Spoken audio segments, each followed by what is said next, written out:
Boa noite. Nós estamos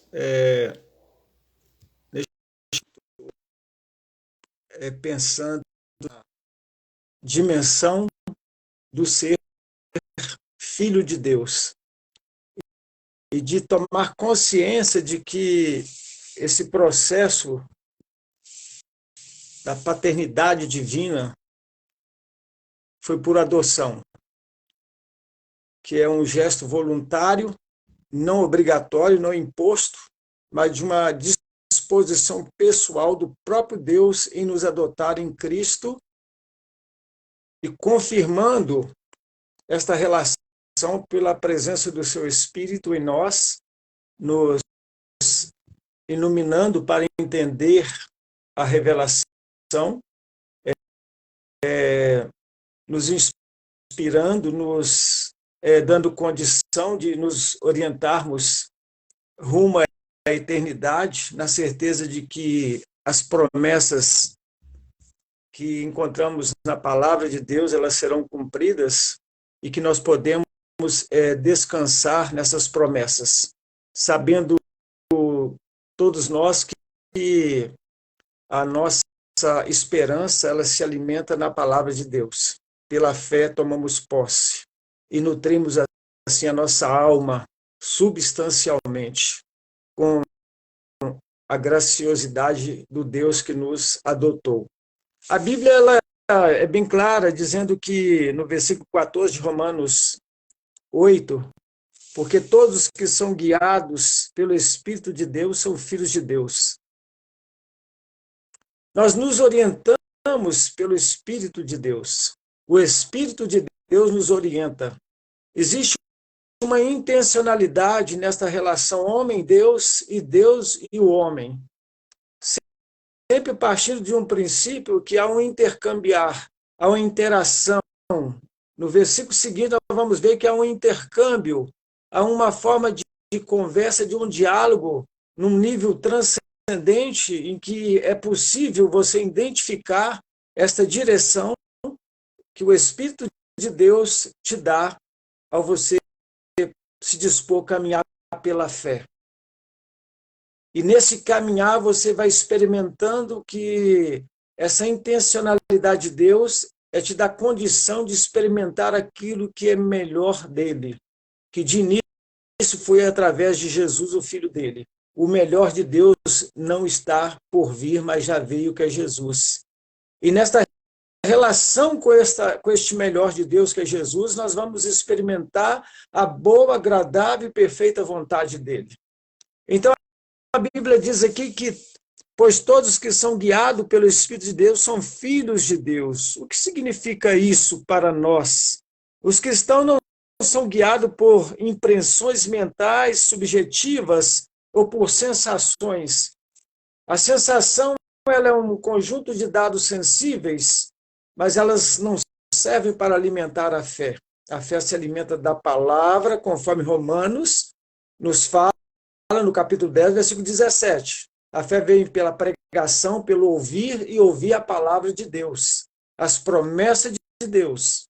E, sobretudo, crer no poder que esta palavra tem de dar vida à nossa alma, ao nosso espírito, de nos fazer vivos diante de Deus, numa relação profunda, intensa, numa comunhão em que nós vamos perceber essa presença dele, de tal maneira que nós somos guiados não por estímulos ou de uma maneira subjetiva, apesar de nós termos a subjetividade presente nesta relação, porque é um homem não totalmente alienado, mas um homem na sua corporeidade total, mas a presença de Deus, o Espírito dele em nós, nos orienta e nos orientamos pela fé, como Noé foi orientado para se preparar para aquilo que haveria de acontecer, e não apenas se orientou, como também orientou sua família para a salvação na arca. Ou seja, a fé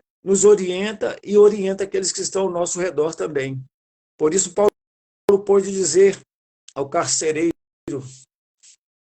que ele e a casa dele seria salva, se ele cresce em Jesus. Ou seja, a bênção estende-se àqueles que estão ao nosso redor, porque nós somos um perfume maravilhoso, sublime de Deus, perfume de Cristo para aqueles que estão ao nosso redor e derredor. O alcance é impressionante. Nós estamos sendo filmados, nós estamos sendo vistos, as pessoas conseguem ver a virtude, o poder de Deus na nossa vida, pelo testemunho de uma vida cheia de esperança. Isso nós estamos sendo guiados pelo Espírito de Deus. Todos que são filhos de Deus são guiados pelo Espírito de Deus. E todos que são guiados pelo Espírito de Deus, esses são filhos de Deus. A Bíblia diz. Mas vamos entender um pouquinho mais o que é isso. Mas é um modo contínuo e gradual em que ele vai nos dando direção, tanto em situações aleatórias do cotidiano, como também em situações limites, em que nós somos levados a decisões não só, mas estamos acompanhados, assessorados pela presença de Deus em nós, de tal maneira que não nos cabe desespero em momento algum, a não ser a certeza da nossa humanidade, conforme o salmista disse lá: não vos espanteis com temor repentino, aquele que te visita numa situação natural de um homem que tem seu instinto de preservação de vida, pelo a insegurança do que vai encontrar, então ele tem esse temor repentino, mas quando ele recobra a consciência, quando ele presentifica a realidade desse Deus que ele crê, e que lhe orienta, e que ele se orienta, ele pode então entender que ele não precisa dar lugar ao desespero. Os nossos pecados, eles são afastados de nós. Nós aprendemos a lidar com Deus. E o processo da nossa orientação, do nosso caminhar é a obediência à direção do Espírito de Deus, porque somos guiados pelo Espírito de Deus. É muito importante sabermos que o Espírito de Deus nos conduz à vida e não à morte. O Espírito do mundo conduz à morte.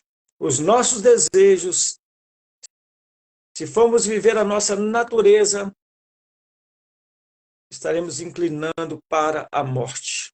Então, o que diz que todos os que são guiados pelo Espírito de Deus, esses são filhos de Deus, porque receberam o Espírito de liberdade, não de escravidão, para viver submetida a uma pressão e uma opressão, mas livres na possibilidade de dizer papai, ou seja, de aproximar-se de Deus de uma forma muito íntima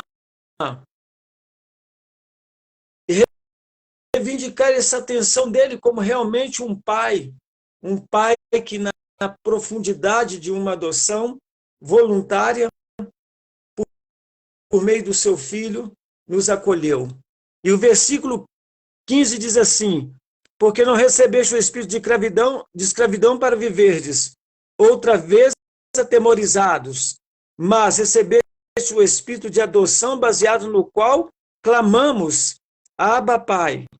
Aí vem a confirmação daquilo que eu disse, em que há uma comunicação num nível transcendente, mas presente essa dimensão toda nossa, humana, mas substancialmente espiritual, porque está intercambiando com o Espírito de Deus presente em nossas vidas, ao ponto do Espírito agir e fazer aquilo que o próprio Jesus disse: ele nos convenceria do pecado, da justiça e do juízo. Uma obra plenamente executada por Jesus. E a Bíblia diz aqui que, no versículo 16, o próprio Espírito de Deus, o próprio Espírito testifica com o nosso espírito que somos filhos de Deus.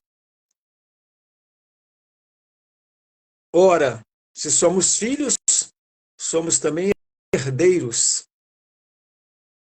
Esta relação é algo assim que deve encantar encher o coração do Filho de Deus de esperança, em que existe, na verdade, um direito presente aí, em que tudo converge para que haja uma tranquilidade naquele que há de herdar, como aquele também que há de dar a herança. Primeiro, não apenas por um direito, mas pelo vínculo afetivo, o amor que Deus tem por nós. Se Ele não poupou o seu próprio Filho, antes o entregou por nós, como também não nos dará com Ele, com Jesus, todas as coisas? Ou seja, muito mais. Então é algo profundo. Mas dentro desta relação, o Espírito de Deus testifica, falando ao nosso coração, ao nosso íntimo, que realmente nós somos filhos de Deus, herdeiros de Deus e co-herdeiros com Cristo, numa posição de igualdade, ou seja, de estar recebendo, não por mérito, mas estando com Cristo, no nível em que a justiça de Cristo, ela me alcançou e me posicionou diante de Deus, para que Cristo em mim, Cristo em vós, esperança da glória, disse Paulo. E aqui nos fala a palavra que se com ele sofremos, também com ele seremos glorificados. Por que isso? Porque, na verdade, o mundo não entende essa profunda relação dos filhos de Deus com o seu Deus. E não dos homens com seus deuses, criados e manipulados por eles. Então, a proposta desta relação com Deus é para que vivamos como filhos de Deus, iremos sofrer aqui, porque não seremos reconhecidos, porque, na verdade, existe uma rejeição natural do homem com tudo aquilo que se chama Deus, ou seja, aquilo que vem colocar no homem uma condição em que ele deve submeter e torná-la submissa a Deus, para que esta relação ela seja possível através de Cristo. Primeiro, a fé em Jesus. Depois, o cumprimento daquilo que Jesus disse. Se alguém quiser vir após mim, negue-se a si mesmo cada dia, tome sua cruz e siga-me. Está lá em Lucas 9, 23. Negue-se a si mesmo, tome sua cruz e siga-me. Aquele que perder a sua vida, salvar-se-á. Esse encontrará realmente a vida, porque a vida nós a encontramos em Deus. Então, este sofrimento aqui é uma condição em que o mundo já não estará nos agradando mais, muito pelo contrário. E os desejos que antes nos dominavam, agora já não seremos subservientes a ele. Nós estaremos submetidos ao domínio desses desejos, mas estaremos, na verdade, sendo guiados pelo Espírito de Deus para as coisas de Deus, para uma dimensão em que a fé estará nos orientando e estaremos nos alimentando nas promessas de Deus, nutrindo a nossa alma e podendo exultar de alegria na presença de Deus e permitindo que Deus cumpra através de nós aquilo que nós somos chamados a sermos luz e sal da terra, luz do mundo e sal da terra, mudando a maneira que as pessoas estarão olhando este mundo e podendo livrar muitos do inferno através desta relação nossa com Deus, em que as pessoas perceberão que existe uma profundidade numa vida com Deus e não numa vida religiosa, institucionalizada. Mas, na verdade, uma vida com Deus, regida e orientado pela fé, em que o início se tem por uma sós no secreto com Deus, e numa convicção que a comunidade reunida expressa a sua adoração coletiva e que é muito importante para fortalecer, para dar potência a essa esperança que temos, de tal maneira que nós podemos, reunidos em toda reunião, ter um caráter escatológico. Maranata, ora vem, Senhor Jesus. Vem buscar a tua igreja, a tua noiva, porque nós somos herdeiros da promessa do Senhor. Isso não nos vai levar a uma petulância, uma arrogância, muito pelo contrário, a uma condição de sermos um instrumento nas mãos de Deus para abençoar vidas. E assim teremos a compreensão de que o maior ganho para nós será entendermos que o sofrimento presente não se comparam com a glória que há de ser revelada. Porque a ardente expectativa da criação, que aguarda a revelação dos filhos de Deus, essa ardente expectação, esse suspense, essa incógnita, essa situação que não se explica e às vezes, muitas vezes, opressora, angustiante, e que nós estamos inseridos nela, porque a criação geme, a criação está sujeita à vaidade, não voluntariamente, mas por causa daquele que a sujeitou.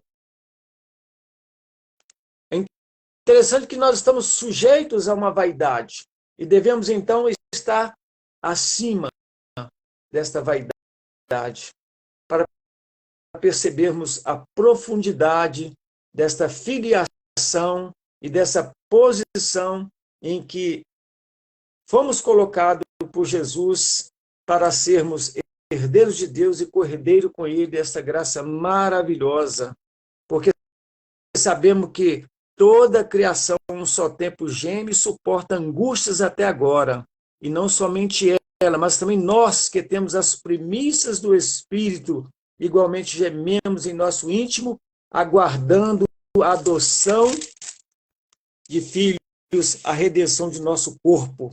Finalizando, porque na esperança fomos salvos.